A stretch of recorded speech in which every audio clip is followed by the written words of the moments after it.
What is something that you're most excited for your future? More excited. Baby.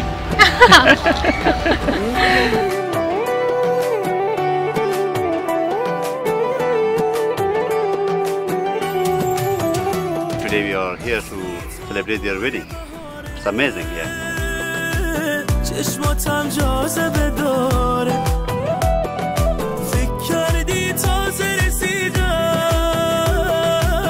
من یه قرن با تو دیدم خوش به حالم تو رو دارم وسط این همه آدم شدی یارم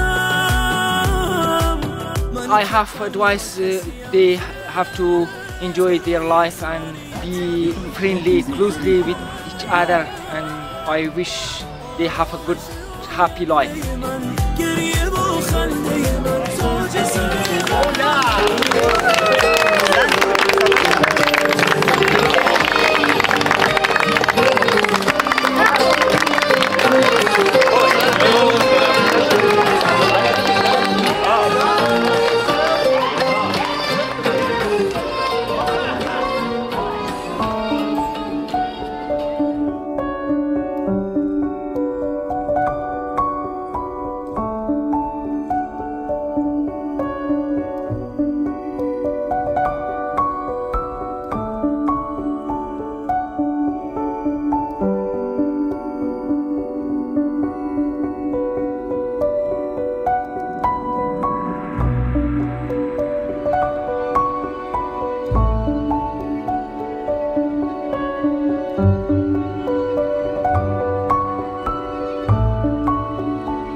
آرزوی خوشبختی میکنم برای هر دویشان، برای سریا جان و رضا جان.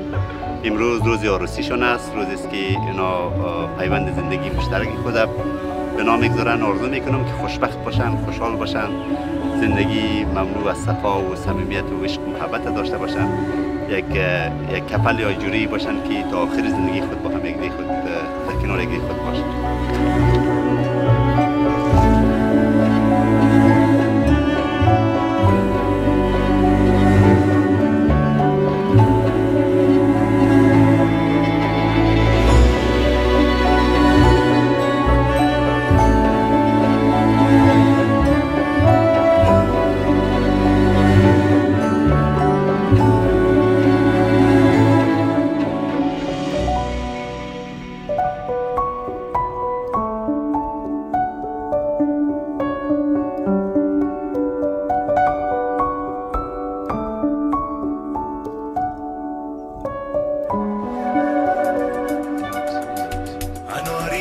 تو آتش زده به جان و دلم دخترک مقبول هزارم اناری رنگ تو آتش زده به جان و دلم دخترک مقبول هزارم و خنده خنده بودی قرار صبر مرا لب شکره بلبل هزارم و خنده خنده بودی قرار صبر مرا لب شکره بلبل هزارم اناری رنگ تو آتش زده به جان و دلم دخترک مقبول هزارم